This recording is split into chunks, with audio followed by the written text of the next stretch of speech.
Welcome to Homestead Heart. And today in this series about our journey to the homestead, our journey to self-sustainability, we're going to be talking about lender shopping, okay? And why it's important to shop for a lender, and just basically us sharing our experiences with lender shopping. Now, before we get started, I have to say thank you to all of the new subscribers who just subscribed to our channel.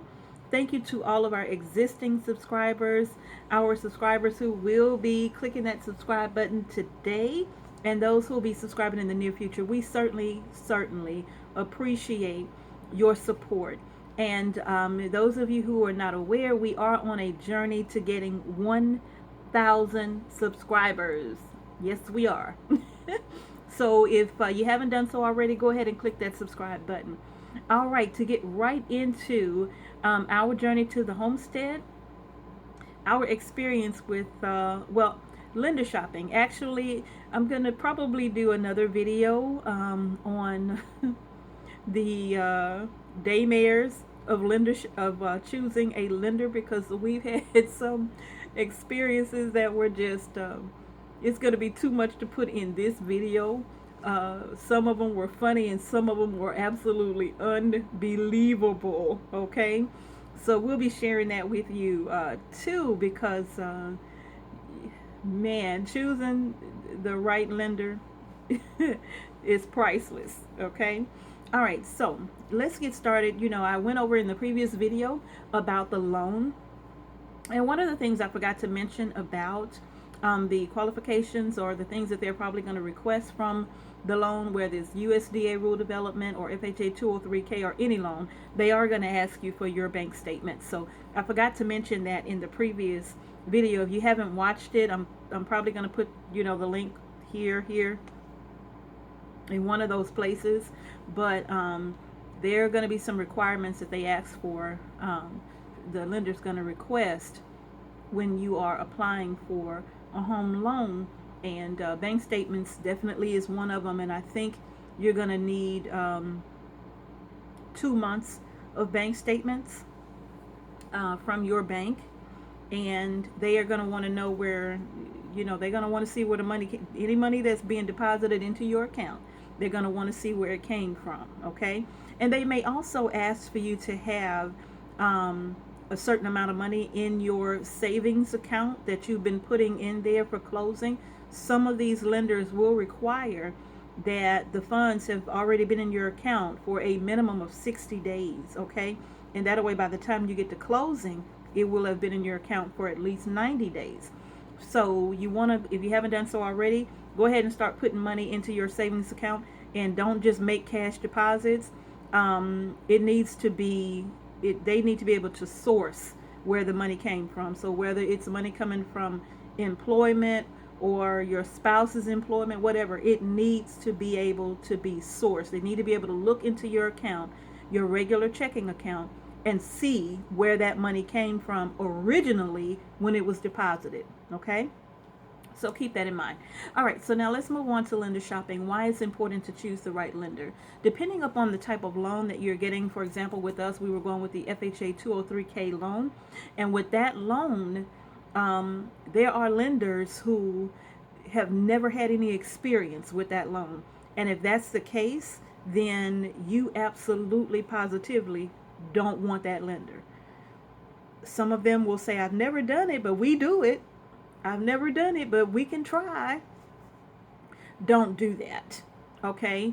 You want to research the lenders. Have you ever closed on the USDA Rural Development loan?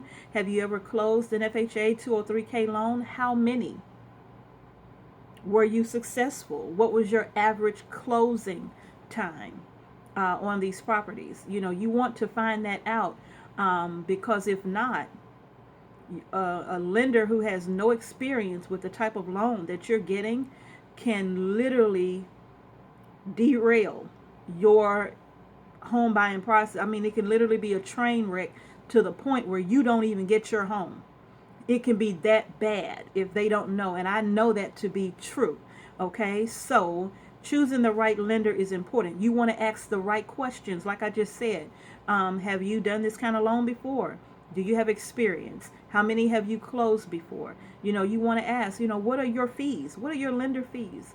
What are those fees that the fees that there are fees that you can shop for with different lenders. They have fees that you can't shop for, and then they have fees that you can shop for. And those fees that you can shop for, ask them, what are those fees?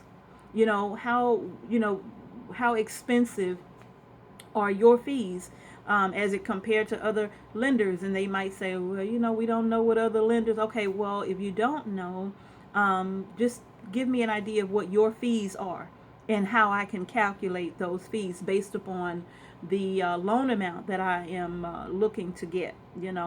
So you want to ask those questions. You want to ask, what are their interest rates? Because believe it or not, just because the market interest rate could be 5%, that doesn't mean that that's what they're going to give you.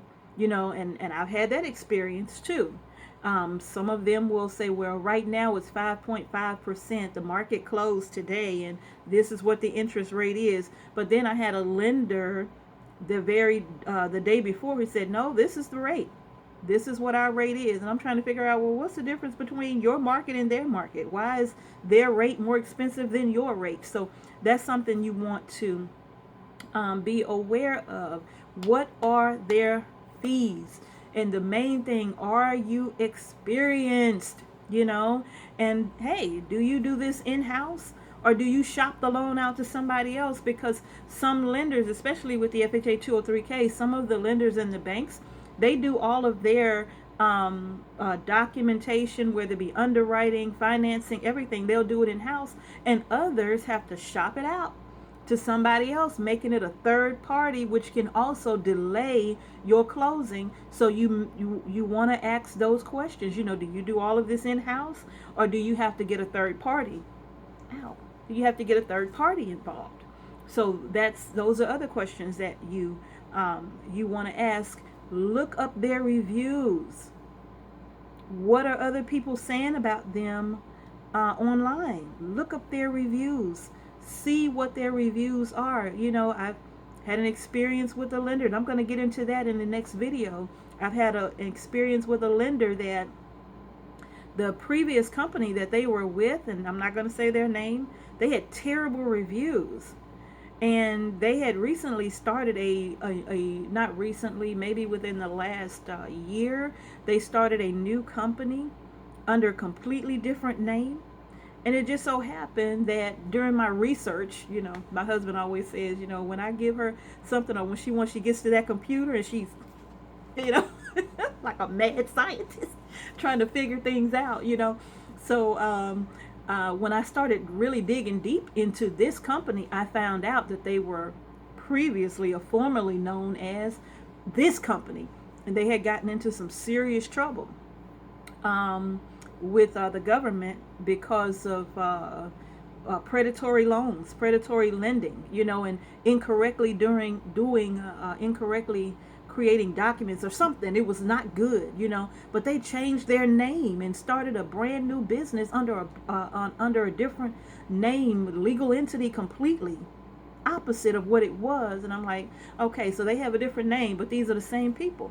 So I'm not going to even waste my time with them, right? So you really, really, really want to do your due diligence in searching for your lenders, because you don't want to find yourself in a situation to where you could possibly lose a home that you found that you absolutely adored. And me being a realtor in the past, I've seen that happen to some of my clients before, where the lender that they chose before they even came to me, the lender that was doing their loan, really did a terrible job. So do your due diligence, okay? All right, because some of the downfalls, like I said, higher interest rate, more expensive fees, a delayed closing, or no closing at all. So do your own study, do your own research on the lender that you choose. In another video, I will probably disclose who our lender was or is. They are a well-known company, and they are national, so I'll disclose who our lender is after we close, okay? because I'm going to also probably maybe do a video on our experience with our lender. Okay, so I'm saying all of these things to you with good reason. All right, so let me make sure I'm not leaving anything out. Okay, so I was leaving things out. I'm glad I took notes. All right, so some of the things that I have here under choosing the right lender after you've decided the mortgage that you want, of course, making absolute certain that they are proficient in your type of loan. What else? Oh, make a list of questions that you want to ask them before you call. Make a list of questions that you want to ask the lender and go down the list. And if they satisfy you initially, let me tell you what I did. I emailed them my questions. Can you answer these questions for me? Because I wanted it in writing. I wanted to know, what can you do? Seriously, I wanted everything in writing. And so I would ask them, you know what, I'm just going to email you. There's some things that I want to know, and I'm just going to email you. Can I get your email address? And I'll send this over to you when you get an opportunity. Could you get it back to me as soon as possible? And so, some of them did, and others never heard from them again. Okay. Oh yeah, are you a good communicator? Are you good at communicating? Because one of the things you don't want to be involved with is a lender who does not respond to your phone calls, your voicemails, your text messages, your emails. You do not want a lender that will not communicate with you. We've had that experience. If you're trying to get sensitive information in a timely manner and they don't want to call you back for 3, 4, 5 days, we've had that experience. So, don't be ashamed with asking, because I wasn't. Hey, we're big on communication. If I need to, we understand that lenders are busy. Sometimes they're doing other documents, working with other clients. They may be in closings. We get it. But should it take 5 days for you to get back to me? No. I always say the 24-hour rule. At least within the first 24 hours, I should get something back from you, right? Hey, got your message? I'll call you shortly, or hey, something. But you ask them if they're good at communicating. All right. Ask them about the documents that they're going to require. We went over that, but you can still ask them. Like I said, if you're comfortable with their answers, then you can move forward. And if moving forward means now you're going to give them your personal information, your social and all of that, so they can run your credit and all of that. So once you do that, then, you're going to request a pre-approval in writing. Okay, you're pre-approved. No, email that to me. I need to see that document. And then once you get that pre-approval and you give them a signed contract, maybe you've already found the property, but once you give them a signed contract and they have the figures as to what you're offering on that property, they should get a loan estimate to you within 24 hours or so. You should get a loan estimate. And you can do that with multiple lenders all at the same time. Don't do it once a month here and there. That'll damage your credit. But if you're shopping for a lender all within a 2-week period, I would say, and they all run your credit, you're going to be fine. As long as it's within that same time period, you'll be fine, because that should be enough to let you know if you're going to get that pre-approval and then what the loan estimates are going to look like. And then you can compare the loan estimate from each lender and have actual facts on what those fees are going to look like, what your percentage rate is going to be as well on the loan. You'll be able to compare that, and then you'll be able to make the final decision on which lender you're going to go with. Okay? And I think that's going to be, yep, that's going to do it. I've gone over everything. I'm glad I looked at my little paper. So y'all, hopefully this was a little bit of help to you all. Again, I'm no expert, but I'm just sharing our experiences with you all, because we didn't have anybody to to talk to us about this, so we're talking to you. So hopefully you enjoyed this video. If you did, give us a big thumbs up. Don't forget to subscribe to our channel. We're trying to get that 1,000 subscribers. And stay tuned for the next video where we talk about lender daymares. Lender daymares. Y'all stay tuned, okay? All right, y'all. Thank you so much for watching Homestead Heart. Peace and blessings to you all. See you next time.